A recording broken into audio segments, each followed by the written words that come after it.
Hello বন্ধু, কেমন আছো তোমরা সবাই? আশা করছি সবাই ভালো আছো।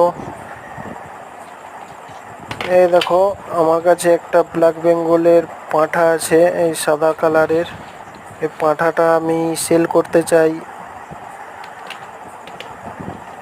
কেউ যদি পুজোর জন্য নিতে চাও অবশ্যই কমেন্টে জানাবে। অনেকে তো পুজোর জন্য মানসিক করে, পাঁঠা খুঁজে পায় না।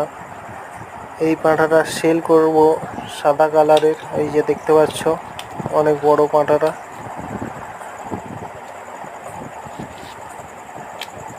সেল করতে চাই। কেউ যদি নিতে চাও অবশ্যই কমেন্টে যোগাযোগ করো। ভিডিওটা অনেক